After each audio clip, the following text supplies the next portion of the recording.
Welcome, ladies and gentlemen, to the World of Wrestling podcast. Here today to discuss about the WWE Raw January 12th, 2026 review. My thoughts on Raw. It's real simple. My thoughts on Raw goes like this. If you want to compare Raw from last week to Raw this week, this Raw was better than last week, but then again, a big steaming pile of crap in the middle of the ring would have been better than last week's Raw. Outside of the World Championship match with Braun Breaker and CM Punk, that was mixed with a bunch of botches as well. That show last week absolutely sucked. This week's show wasn't all that much better, but it was slightly better. Maybe because Stranger Things wasn't involved in the mix. I have no idea why they went about doing that, but it is what it is. Thank God that's last week, and this week it was nowhere near anything of that kind of crap, but it was still pretty bad.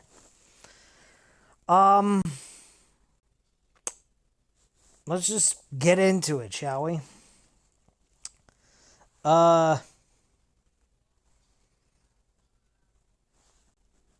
So here's the deal. Our main event was, of course, Gunther and AJ Styles. I'll get into that match. And my attitude on that match is it kind of sucked. I really did not care for it. WWE kickstarted like they usually do. I don't know why they don't try to change it up every single week with something different. They had the superstars arriving to the arena and they were all drinking their cup of coffee and all this mumbo jumbo. And they're drinking coffee at like in the middle of the afternoon or early evening or whatever. And I'm saying to myself, maybe the reason why they're doing that is simply because they are so fucking bored of the product their own selves as much as we are. Because I think all the caffeine in the world has to keep these people awake because, in all honesty, I don't know what the fuck they're doing. I mean, I'll put it to you this way. Undertaker had a podcast and he stated something that he noticed backstage when the last time he was there. He said, back in the day when he was wrestling, people weren't lollygagging around or doing unimportant things. They were trying to, better their spot in the show. They would work with the other talent to improve a match or work on a storyline to make it better. They all were in tune in trying to level up, basically. He says now he sees wrestlers that they just sit there and just play video games and chill out and talk with each other. That's what you do in a wrestling program. My attitude's real simple. If I was an in-ring performer, my attitude would be real simple. I wouldn't play video games until after the show is over and I'm done with what I have to do for the night. The night of, while things are getting prepped up and ready to go, I'd be sitting there talking with the people I'm working with for that my segment and getting things perfected to the point where it just comes across natural. And that's what I would do. Then after the show's over, my segment's done and I don't need to stay there anymore. Then go to my hotel, play some video games, chillax and chill out and enjoy myself. I wouldn't sit there and fucking, when you're supposed to be on the clock. Technically what they're doing when they're there and prepping up for the show is they're on the clock. They're getting prepared and ready for what they're supposed to do on that show that night. Are you fucking kidding me? Like, what the hell is the matter with people? And if it's need be, if I have to do something that involves something important to help improve my segment that I'm a part of. And it's after the show's over, you damn Skippy, I'm going to put what I like to do on hold until that's done, because that comes first. I don't know what the fuck these wrestlers do in their spare time or what they're doing before the show's supposed to start, but to me, with The Undertaker saying shit like that, that blows my mind. But then again, that goes to show you that they don't give a fuck about their craft. They're just there to be there because they know damn well, even if they try, they're not going to advance in this promotion. There's no advancing in this product. You're either chosen to be pushed or you're fucked. Because getting over with the audience don't matter to this company. It's that simple. That's why there's no competition within this company. There's no wanting to level up and improve themselves as a performer. They don't seem to give a flying fuck, and they will say whatever they have to say to kiss the boss's ass or the company's ass. And to me, I think that's outrageous. But let's get into this review and save this for a side video I might talk about at some point this week, because I kind of like the idea of talking about this. It's kind of important about the mentality of wrestling today compared to back in the day, because it's like night and day, really. But anyway, we had to ringside as Rhea Ripley and Io Sky make their entrance to kick off the show to a nice so-called pop by this Dusseldorf crowd. Sounds like something you would find in Lord of the Rings.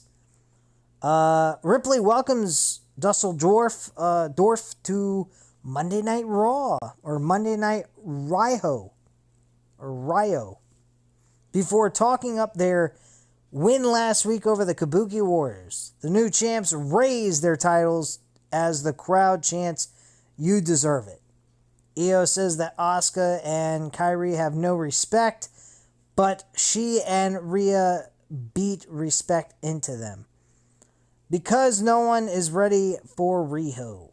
Ripley says the party is just starting because they're issuing a challenge to anyone who wants to step up a pair do. As Liv Morgan and Roxanne Perez make their way out to interrupt. Liv says hi to the pair before congratulating them. She turns her attitude around by saying she never actually lost those titles, telling Riho to hand the titles over before she's interrupted by the arrival of Lyra Valkyria and Bayley. Oh, God. This is ridiculous. This is the way you kickstart a show. You have 3 different tag teams from Liv Morgan, Roxanne Perez, to Lyra Valkyria and Bayley, and the Kabuki Warriors. Obviously, you know where this leads to. This leads to a triple threat tag team match to crown a number 1 contender for the tag team titles in the women's division. So Bayley welcomes Liv back before letting the crowd sing, "Hey Bayley, I want to know if you'll be my girl." She then addresses the fact that Roxanne was the one who lost the titles for Liv, and she beat Roxanne a couple of weeks ago. If anyone deserves a shot at the gold, it's these 2 cool dudes with new gear. And she then asks, "What do you say, Germany?" Rhea says they're willing to take on anyone, and Io starts yelling at all 4 potential challengers in Japanese. Of course, we don't understand that because we don't live in Japan. Japan, because she's speaking Japanese. But this is cut off as the Kabuki Warriors pull the champs out of the ring before sliding in to go to war with the others. Riho come back into the ring to join the fray, and it's absolute chaos until the champs clear out the ring. So, of course, we have to have a brawl. This is the concept of Triple H creative booking decisions. Let's have brawls to extract excitement from the crowd. Every fucking episode, we have to have lots and lots of brawls. I mean, it used to be a thing where it was exciting and fucking chaotic. Now it's just repetitive and repetition.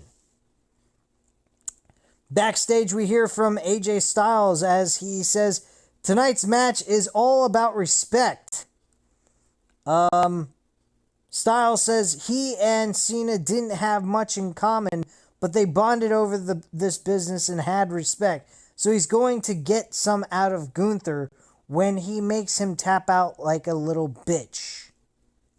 We got this thing where we tell each other we're going to tap the other by making them their bitch. Tapping out like a bitch.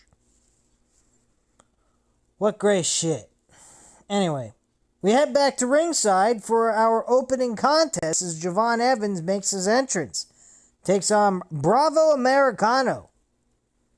Oh, God. This shit sucks. Anyway, commentary hypes up a number one contenders triple threat tag team match as Judgment Day's Liv Morgan and Roxanne Perez take on the Kabuki Warriors and Lyra Valkyria. Backstage, Finn Balor's too busy playing WWE 2K25. Gee, even on television, they're proving The Undertaker right. Finn Balor, a former Universal Champion, the very first Universal Champion, may I add, who beat Seth Rollins. I don't understand this company. The man gets an injury to the shoulder, which, by the way, wasn't even his fault. That was Seth Rollins who overshot him and put his shoulder out of place. And he gets punished for it and never sniffs a world title run since then. He had the title for one fucking day. So he was a one-hit wonder. That's what Finn Balor is being known for. And later on in this show, he actually steps up because Liv Morgan says something about it. Here's what she has to say. He's too busy playing WWE 2K25 to really listen to Liv and Roxanne looking annoyed at Liv running him down about his lack of titles or challenges, as he says, just you see, as they walk off. I have to say this, I'm going to be honest, since they're not taking the title off of Dominic Mysterio, I have a feeling Dominic Mysterio is facing Finn Balor at WrestleMania over his Intercontinental Championship. This is going to leave the Judgment Day into a downward spiral as a unit. I think they're eventually going to break up from this. Hopefully that's the case.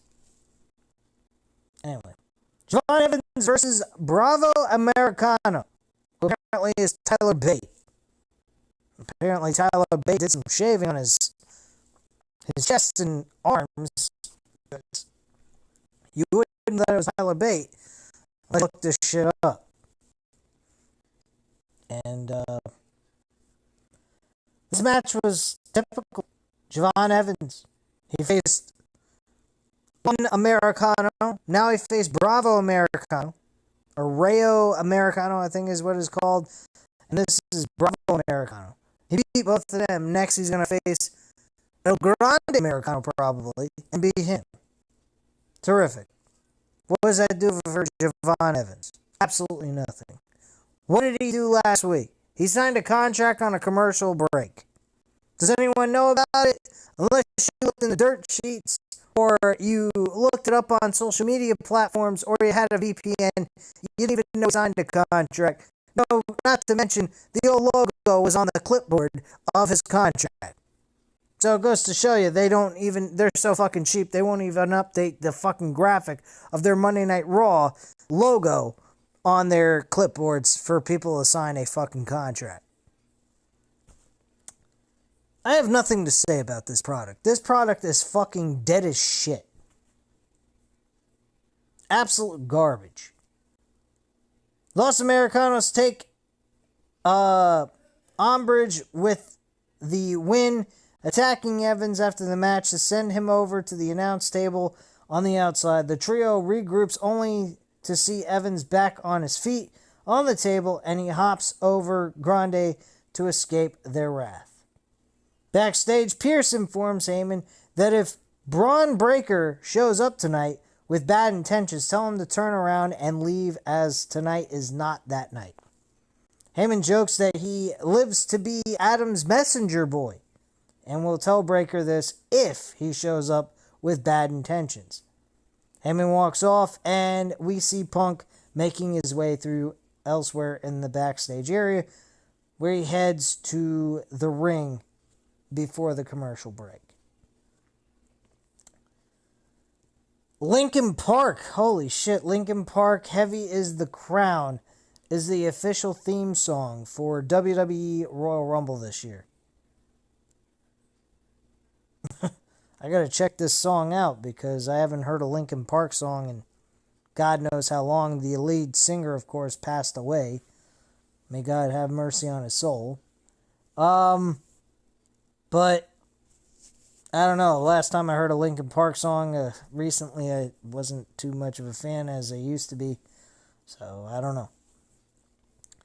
Anyway, we head back to ringside for an arrival of CM Punk to a huge pop from the crowd in Dusseldorf.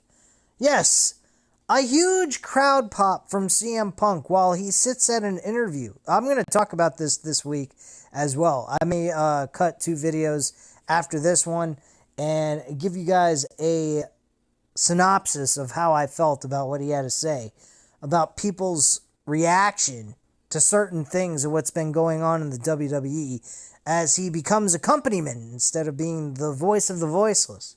Apparently, we don't need his fucking ass anymore. We got social platforms to do our talking for us. So fuck him and fuck this company. Even though I do respect his work and I do respect his personality in some aspects of things in the sense of, you know, standing up and wanting to do right by the business. But at this point, now that he's the world champion, he has to kiss the company's ass in order to keep his spot because at this point in time, he can't afford to be playing the role of the rebel in pro wrestling anymore because, of course, he's burned all of his bridges and he's getting pretty high up there in age. So he wants to secure himself a check and a job until he's ready to retire so that he has an income for his family, which I don't blame him, but you don't have to shit on the crowd by being a company man. You don't. And I'll explain that in due time when I go about doing this this video this week. Anyway, Punk has a microphone, and you know what that means. As the crowd chants his name, he asks if it's a good day. He asks if it's a good day to be in Dusseldorf or what on a Monday night. He's not gonna get tired of the privilege of being your world champion. And his plan is to be champion forever, but we're on the long road to WrestleMania and anything can happen. Just ask his friend Cody Rhodes. Yeah, he just lost the WWE title. But don't worry, that won't last for long. Because as we can tell from the footages, we have not yet to change the fucking logo plates on the WWE Championship title for Drew McIntyre. We still have the American Nightmare logo on that fucking title. So apparently I have a strong intuition that his reign as champion will either change back to Cody by Saturday night's main event or by the Royal Rumble, depending on which way they go. Now, my attitude is real simple. I think they're probably going to go in the route of him doing something drastic by attacking Matt Cardona without no one knowing about it.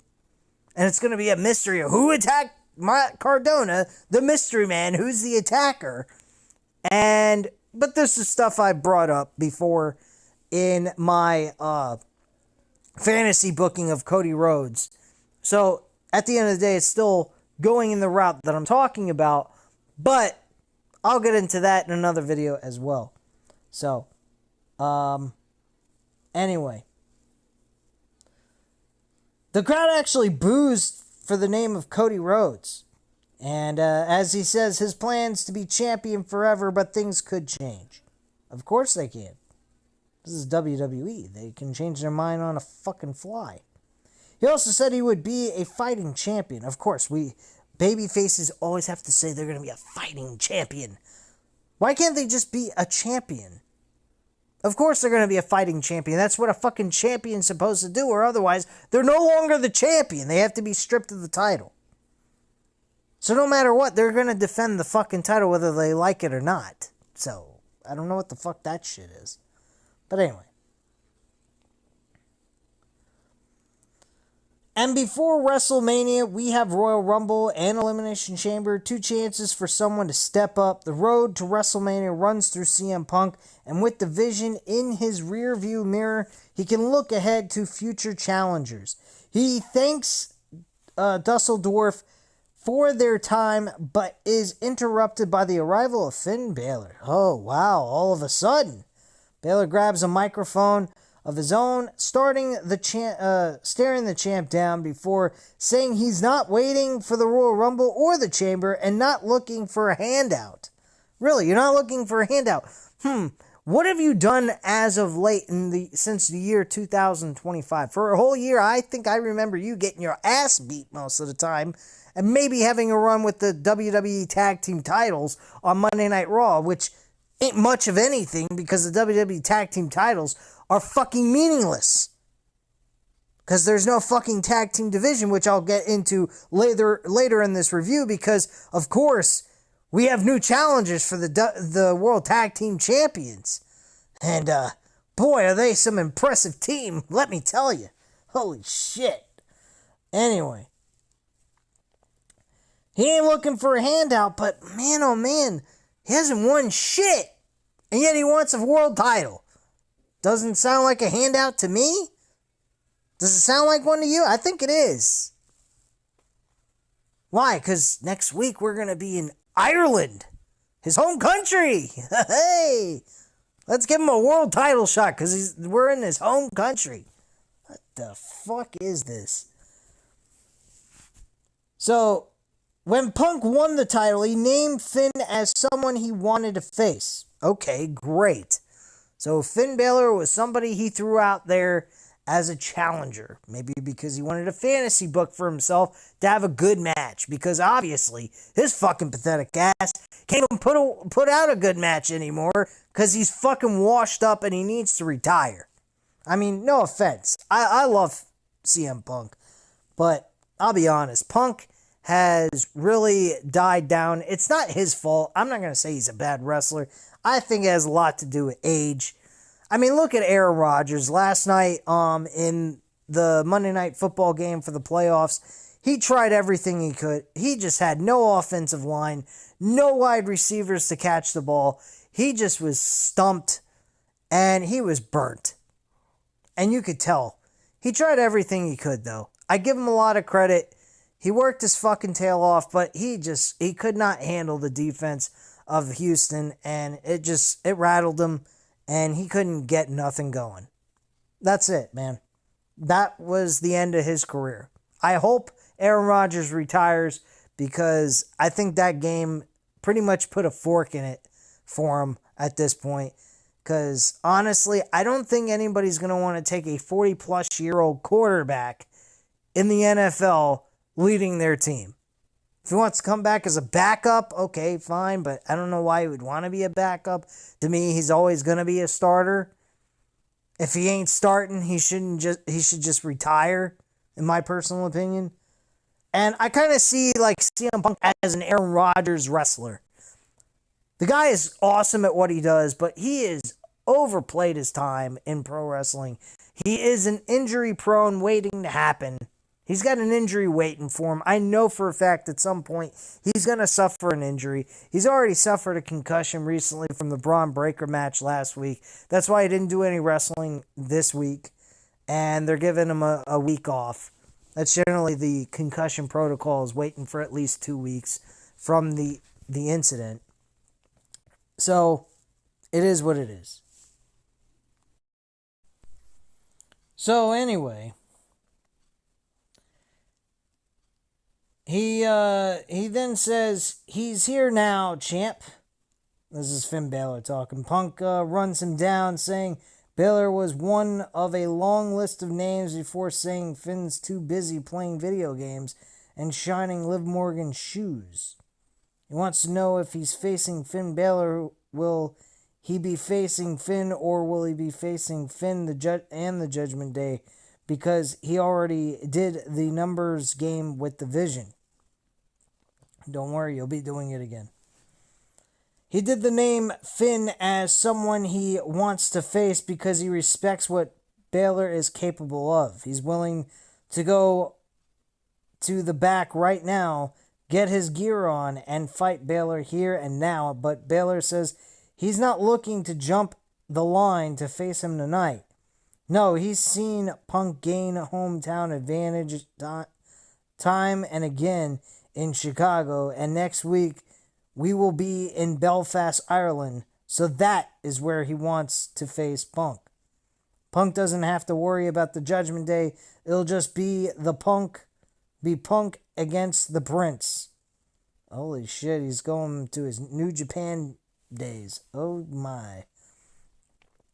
Punk apologizes to the fans in Dusseldorf for Balor disappointing them, and he's going to apologize to the fans in Belfast for their homeland man being put to sleep with a GTS when he's declared still the World Heavyweight Champion of the world.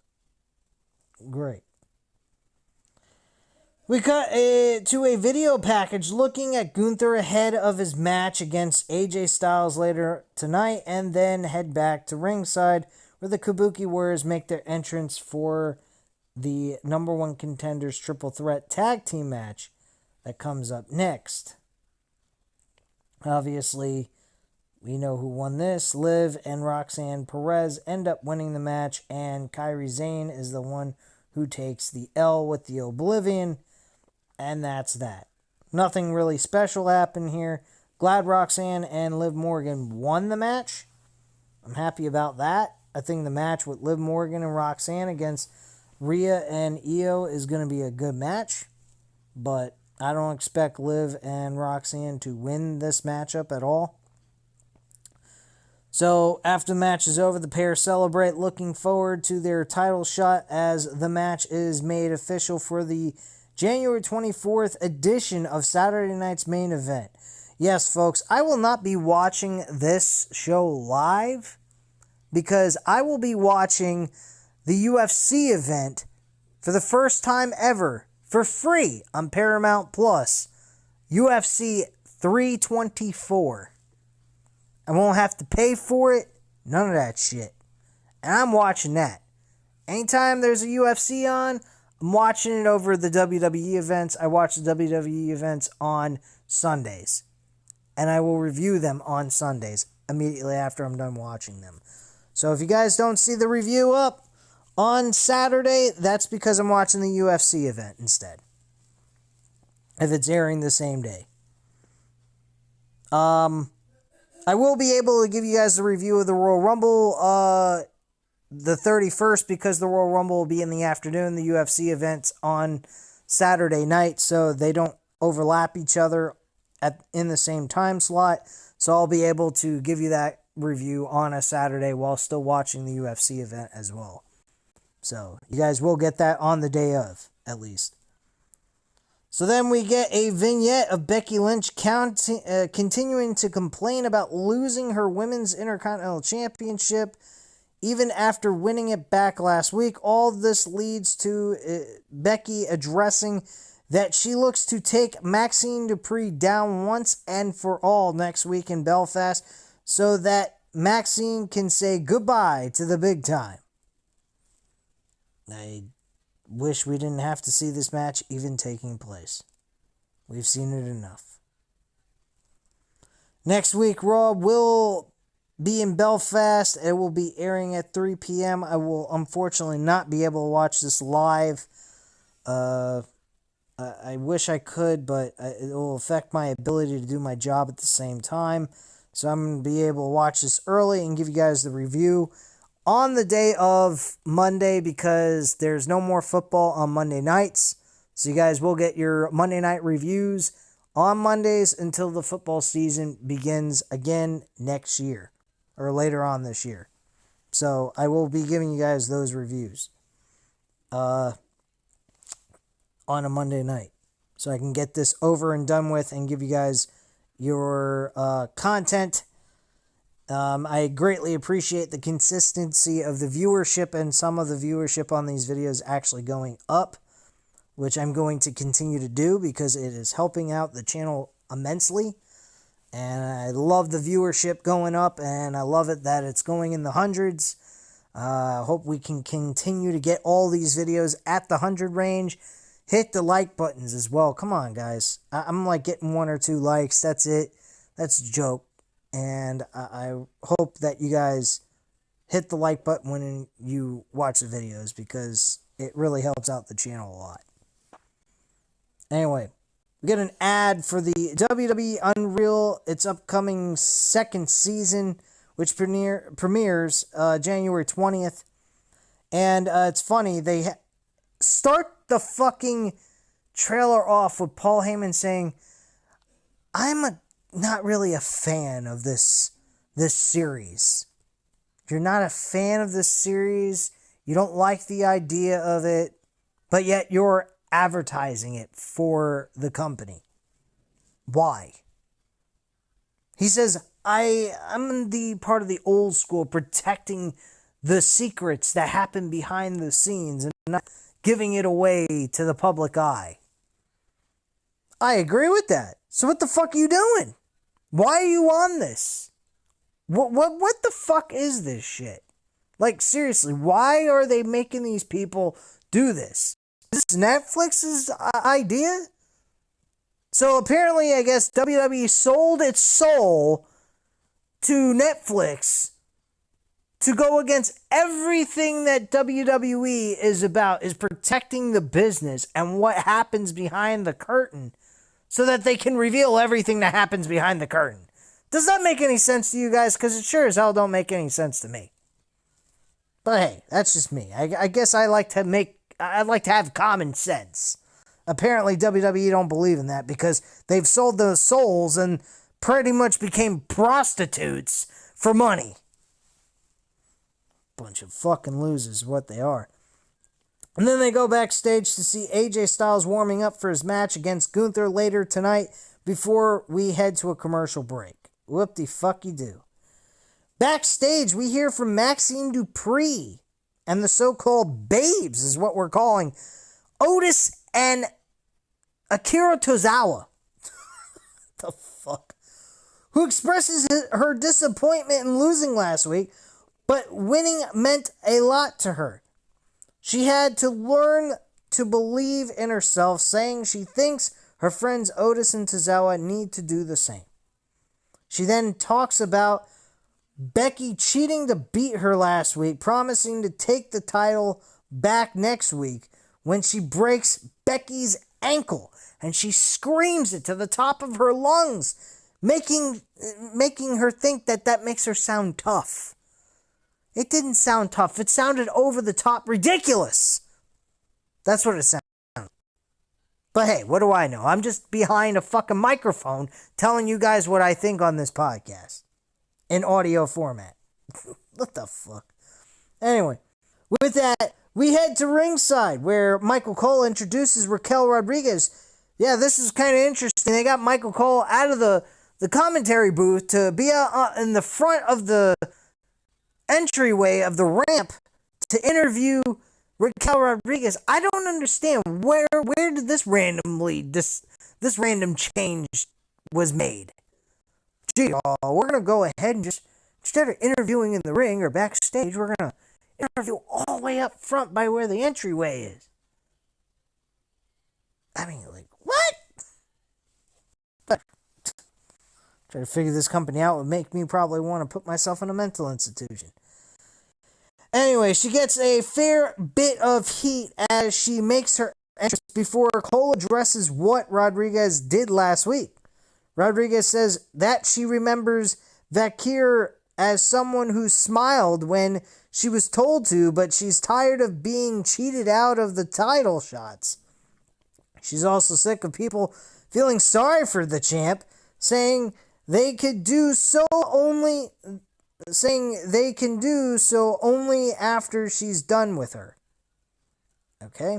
This brings out Stephanie Vacour, which, by the way, They have done the worst job with her. She's a good wrestler. I'm going to say that. She was great in AEW. She had a match in AEW. Fucking fantastic. I think it was against Mercedes Moné in the, it was against Mercedes Moné in the Forbidden Door. It was a Forbidden Door event. And those two fucking killed it. Stephanie Vaquer was excellent. Since she's come to WWE, she has been booked terrible. She looks fucking ridiculous. She is cutting promos with Spanish language mostly, which she has been able to prove she can speak English very well. I don't know why she's speaking most of her promos in fucking Spanish. Nobody can understand her. I didn't know I was watching AAA wrestling. If I'm going to hear Spanish, promos, I'm going to hear it I would expect it to be in AAA, not in the WWE where this is a American-based company. Just saying. Anyway, she comes out, but security is quick to defuse the situation, holding Rodriguez back.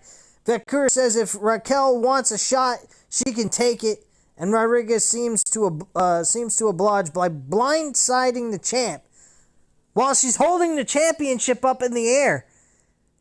She cuts a fucking promo. I think it was in Spanish again. She's holding the championship up in the air and then just randomly dropped on her fucking face. Then she's taking the championship and smashing it over her fucking bad ankle that has her foot in a boot and just beats the fucking shit out of her with it.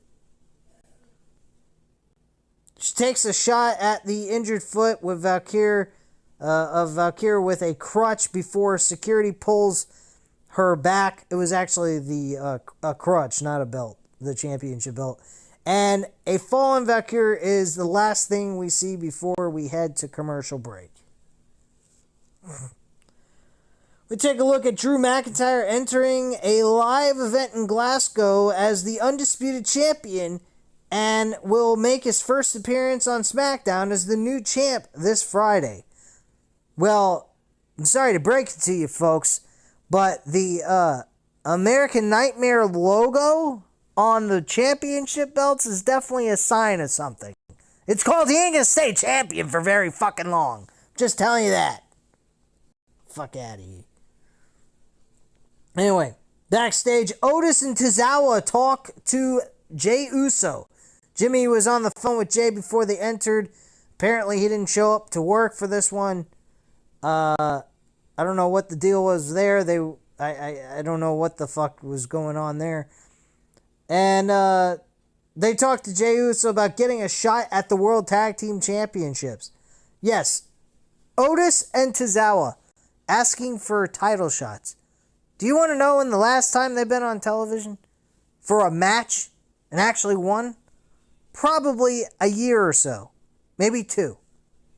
They're a fucking joke. This tag team division on Raw, SmackDown, whatever, is all a fucking big joke. The only thing they do on these shows between Raw and SmackDown is focus on the champion and the challenger. They do not focus on the rest of the division. They do not have tag team matches to give purpose and meaning behind the fact they're asking for a title shot, because they actually earn it if you're actually on the show consistently, having matches with other tag teams.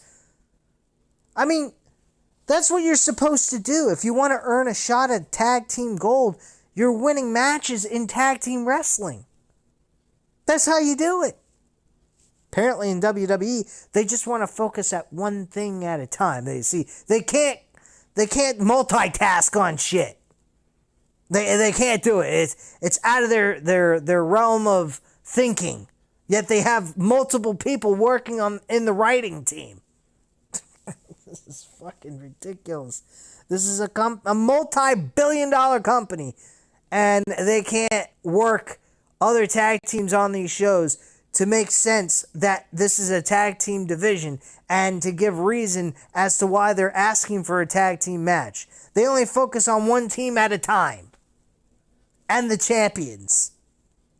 So they focus on a challenger for the tag team titles and the tag team champions. That's it. They don't have other teams facing each other to warrant the right to say that they should challenge for the tag team titles. They just go on the show one day, randomly pick one.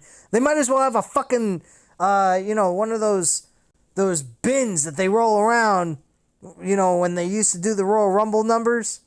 That's what they ought to do with tag team wrestling or any other championship. Oh, pull a name out of a hat. Okay, that's the person we're going to focus on and get them to face for whatever championship they're going for. Without having any wins or nothing, no rhyme or reason, we're just randomly pull a name out of a hat and say, oh, okay, that's the person we're going to focus on. This company is fucking lame as shit. And AEW ain't much better. I will give them this. They give you the feeling that if they could just do the fucking stories right, that we would get the proper pushes and the proper names and everything else. But Tony Khan is not a creative booker. He's just a matchmaker, that's all. He's not very good at, going ahead and telling a story very well. If he could actually get stories across. As a fan of AEW, you have some hope for this company. But unfortunately, their guy that was able to produce good storytelling and give you that kind of feeling that we used to have when AEW first started was Cody Rhodes, and he decided to pack his shit and go back to the old company that got rid of him. So, there you go. But anyway, continuing on with the Jey Uso, Otis, and Tozawa situation. Jey Uso realizes how serious they are and says he and Jim will talk it out and let them know. So apparently they're able to make those decisions, not Adam Pearce. So now apparently champions can matches and choose who they want to face and defend their titles against all of a sudden. I don't understand this fucking company. They're fucking retarded. Anyway, after that comment, Akira Tozawa responds to this with a yeet for good measure as Raw moves on. Back at ringside, the Vision are already here as Dragon Lee and Penta make their entrance for tag team action to a nice pop for the Luchadors as they get into the ring. So Penta, Dragon Lee versus Austin Theory and Bronson Reed. Austin Theory, and I gotta admit, Austin Theory is a fucking second-class citizen on this Vision team. He is doing absolutely fucking nothing. He's a sideshow clown to the Vision. He's like the red-headed stepchild. I said Logan Paul was more of a red-headed stepchild. Now they bring him in. Now Logan Paul looks more of a fit to the Vision, while Austin Theory looks like the red-headed stepchild that they kind of just have around just for the sake of having around for the hell of it. I mean, Austin Theory is going nowhere with this fucking move. Okay, he was the masked man. To do what? Are they pushing him as an individual competitor? No. He's being pushed as a tag team to Logan Paul, Bronson Reed, and Braun Breaker. Whichever they can team him up with, that's what they're doing. Mostly with Bronson Reed. I don't know how Bronson Reed and Austin Theory are a good match for a tag team. And I don't know why you would want to put Austin Theory in a tag team when he was already in one that failed miserably and got him nowhere in this company. This company is utterly retarded. Austin Theory, as surprisingly this might sound, Vince McMahon did better with Austin Theory than Triple H is doing with Austin Theory. Straight up. Austin Theory is being treated like a sideshow clown under Triple H's leadership in creative. And that's pretty sad because Vince McMahon's creative booking decisions was fucking horrendous. I couldn't stomach his fucking creative. It made me stop watching the fucking product that was that bad. This shit is pretty fucking bad in its own right. All he has to do is start having these fucking people go out there and smiling all the time, even after a major loss, and getting their fucking asses kicked. If he starts doing that, I can't watch this shit no more. I just can't. So, that's just me. Anyway. This match ends up being a no contest. Pretty much Penta and Dragon Lee win by disqualification thanks to the spear of Braun Breaker. And man, did he fucking spear him good. He speared Dragon Lee out of his fucking shoes. It was absolutely beautiful. I love Braun Breaker. I hope Braun Breaker's the man that wins the Royal Rumble. I wish they wouldn't have given him this damn world title match on Monday Night Raw last week. It was an absolute flop. I wanted him to win. If you weren't going to book him to win the world title last week, like I said, just fucking skip that match. Have him work his way into the Royal Rumble. Be in the Rumble. Win the Rumble. Go on and win the world title at WrestleMania. And be the fucking heel that you can be. And kick CM Punk's ass for the world title. He wants a main event match? There you go. You got a main event match with a world title on the line, jobbing out to fucking Braun Breaker. There you go, Punk. That's what you need. Fucking bullshit. Whatever. Breaker wasn't finished from there, though, as he goes after Penta with a spear in the ring. Seeing that Dragon Lee is back up, Breaker leaves the ring for a second helping, but is cut off by Adam Pearce, who yells at Braun to get out of here.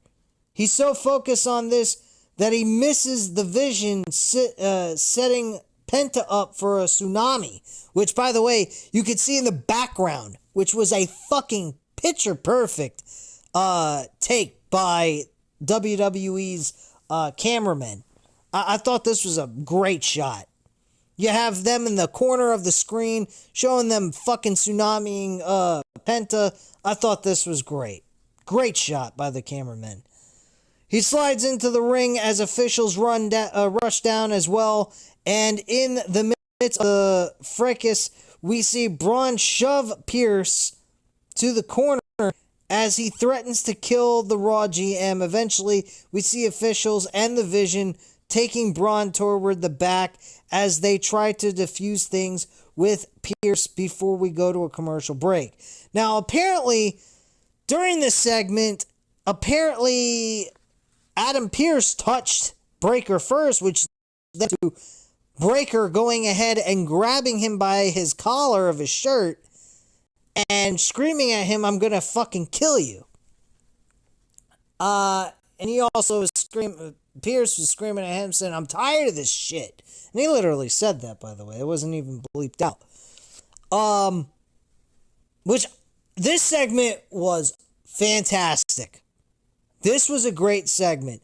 This guy has been in countless fucking segments where a Raw episode absolutely sucks dick, and yet he still is standing out to the audience as a guy that you can look at as the future of this company. And you want to know why? Because he just has it. He has the teachings of his dad and his uncle. They knew his uncle, more importantly, stood out like a fucking sore thumb in a good way. I want to see Braun Breaker start carrying around a lead pipe like his fucking uncle was doing. That's what I want to start seeing. I want to see Braun Breaker's weapon of choice being a lead pipe. Triple H had a sledgehammer. Scott Steiner had a lead pipe. I think a lead pipe works good for him too. Let's keep it in the family. Let's use the lead pipe as the fucking weapon of choice for Braun Breaker. And let him just run around hitting people with lead pipes. I like that. So after the replay, we head to the trainer's room where Javon Evans checks on Penta and Dragon Lee. Elsewhere, Pearce continues to shout at Braun Breaker for putting his hands on the GM. He's also spitting all over the place like he's severely pissed. Looked very genuine in the act of what they were doing here. And since he's clearly not learning a thing. Braun is indefinitely suspended. Braun stares him down before leaving, and Heyman states that Pierce made a mistake as, from his vantage point, Adam put his hands on Breakker first. Commentary looked to change things up as we go to a video package showing off the celebrities that want to be involved with the WrestleMania event this year. They have a laundry list of people, and WWE sends the video by saying, "Please stop emailing Paul, and believe me, I will be sending an email of my own." This is what the writer had to say. And said this is going to be a long road to WrestleMania. And they were giving out terrible ideas and all this kind of shit. This was just WWE's way of shitting on the WWE fans. As using celebrities as a way of saying, this is the way we think about you guys. You're a bunch of fucking idiots and you have no idea what you're talking about. That's really what WWE is doing. Shitting on their audience while advertising WrestleMania.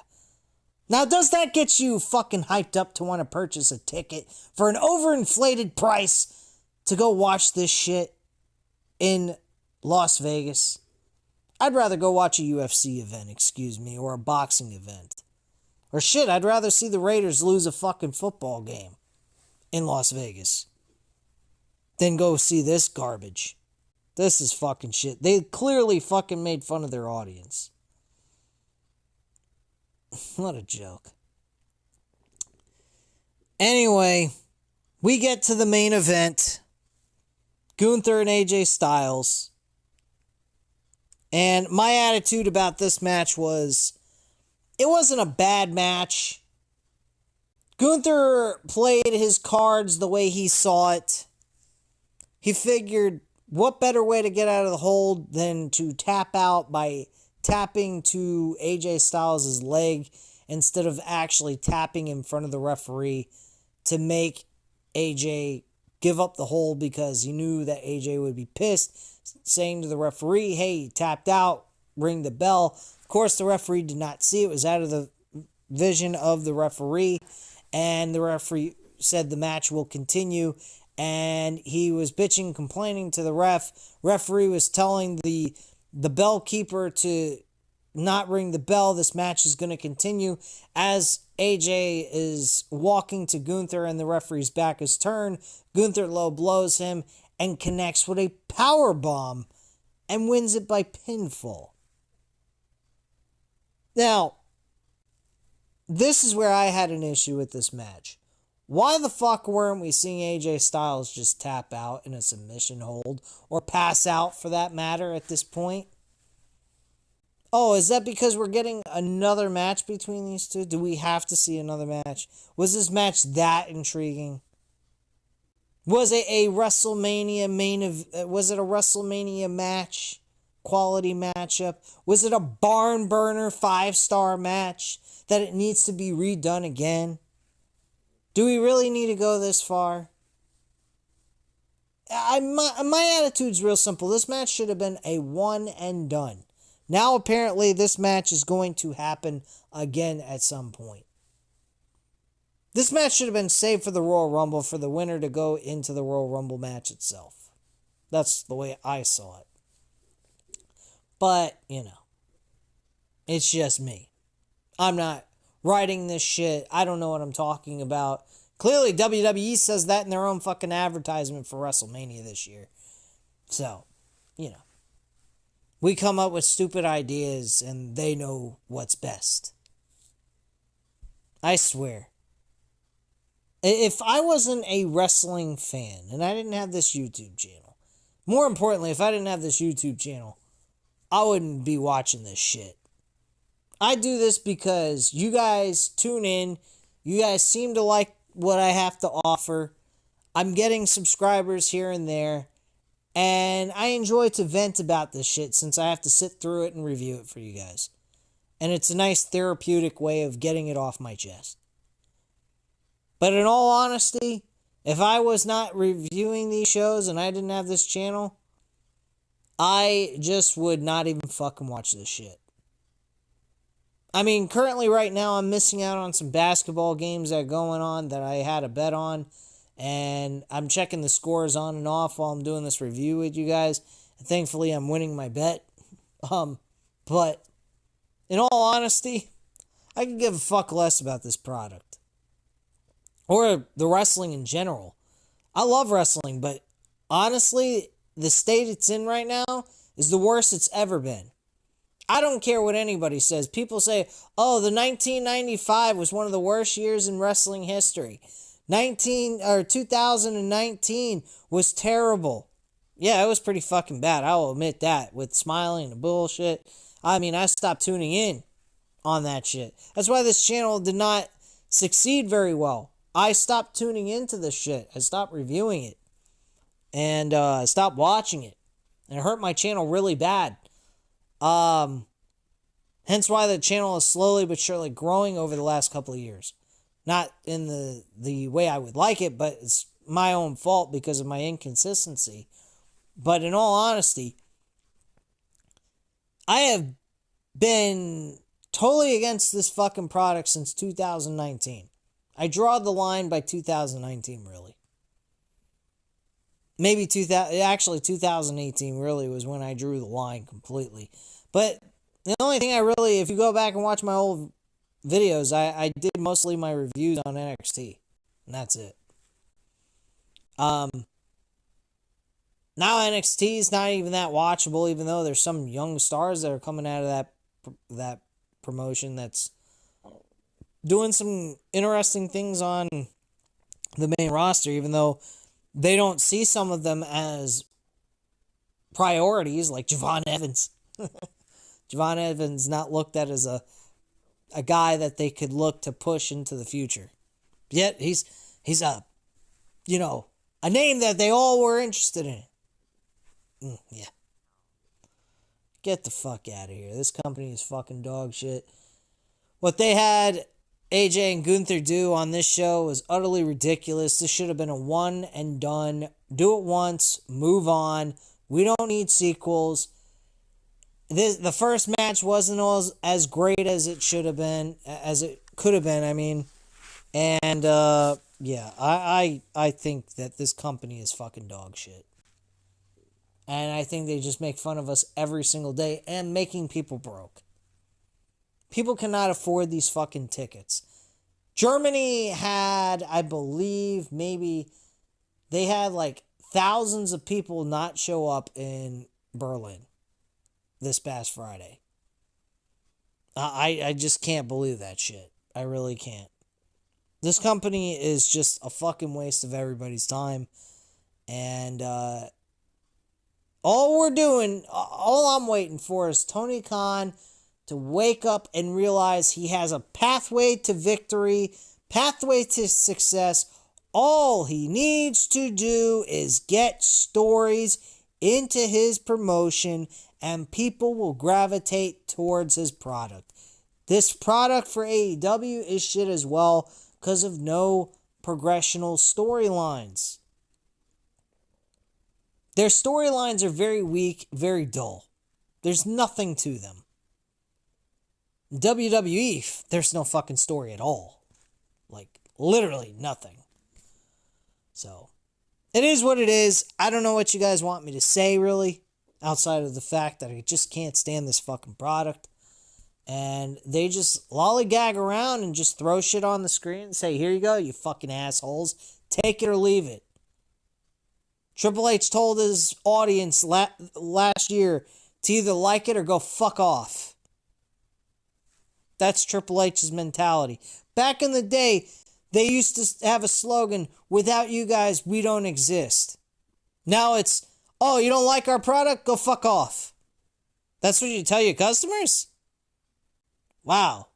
Makes me feel very welcome to be a part of your fucking show, you scumbag.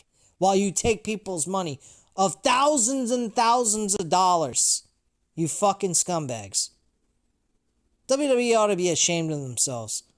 They're snatching people's money out of their pockets. Now, granted, these people are willing to give it to them. So, I mean, at the end of the day, they're not really stealing it, but they are kind of stealing it because they're not giving them the best product possible for their time and their money. But these people are so fucking stupid, they're willing to give it to them anyway. So either way, it's stealing and also being dumb, being willing to give it to them. Like, as if WWE's pointing a gun at their head and saying, pay up or we're going to shoot you in the head. I don't understand these fucking people.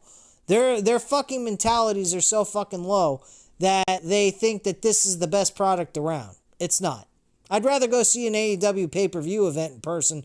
Even though I'm not a big fan of what they've been doing week to week, their pay-per-view events are fucking fun as shit to sit through.